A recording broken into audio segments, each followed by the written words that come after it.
Today is 9/11, the day 15 years ago the world will never forget. When the day's casualties were eventually added up, 2,996 lives had been lost and more than 6,000 people were injured following the terrorist attacks. Throughout that day, we kept hearing stories of ordinary people who became heroes. 20 years ago, 9/11 became special to our family, friends, and the Anderson community. Cancer, not terrorism, was the culprit. The women in the family of my wife, Jo Brown, lived with the muted gene BRCA2. This muted gene can multiply to become ovarian cancer and brain cancer. Jo's mother died after a courageous but ultimately futile struggle with brain cancer. After her initial diagnosis, my mother-in-law spent several years traveling to various locations in Georgia and South Carolina to see doctors or to undergo different treatments. Jo accompanied her on many of those trips. A few years later, Jo began having problems. It was recommended that she have a complete hysterectomy, which she did. It was believed that by having the surgery, she could avoid developing cancer. At a regular checkup at her doctor's, Jo's symptoms caused her doctor to admit her to the hospital. Once the family had gathered, Dr. Malik informed the family that Jo had ovarian cancer. He suggested that she could have treatment and probably live about a year. If she did not have treatment, he estimated her time at about 3 months. Because of her experience with her mother's long and difficult struggle, Jo quickly opted to forego treatment. She believed she would be healed. Either she would receive an earthly healing or she would experience healing in heaven if she was not to experience an earthly healing. Jo stated she wanted to live her 3 remaining months as fully and completely as possible, enjoying her family and friends. She died at home here, 9/11 of 1996. 10 years later, on March 23rd, doctors informed me I had kidney cancer.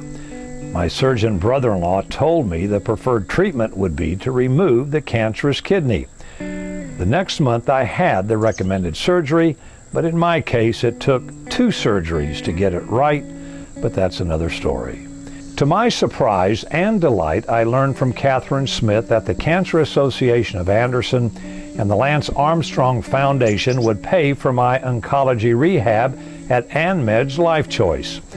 I credit them with instilling in me the desire to return to my normal life as quickly as possible, and with giving me the means to make it happen. My personal philosophy is that, realistically speaking, survivors of such serious illnesses and surgeries may never return to the level of robustness they enjoyed before the trauma.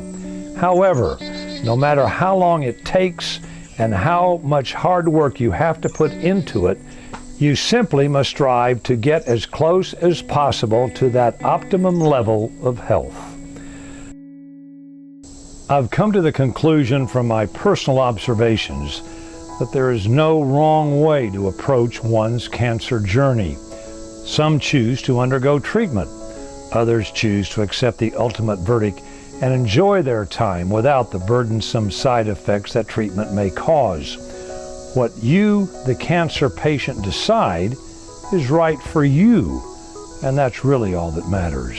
There are no wrong decisions. I mentioned earlier that the country witnessed many heroes to come out of 9/11. During the past several years, I've become acquainted with several women that, while not heroes in the conventional sense, I consider heroes because of the strong and courageous battles they have waged against this illness. I know personally breast cancer survivors and breast cancer warriors who have faced the disease with the qualities of a hero. No matter the pain, no matter the suffering, no matter the disfigurement, they have marched onward, unwilling to be defeated by this opponent. And many of them do it with an exceptional sense of humor. I bring to your attention my dear friend Angie Stringer, who has shared publicly and unflinchingly her cancer story.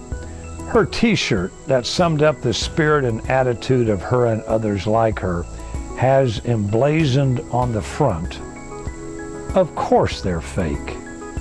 My real ones tried to kill me."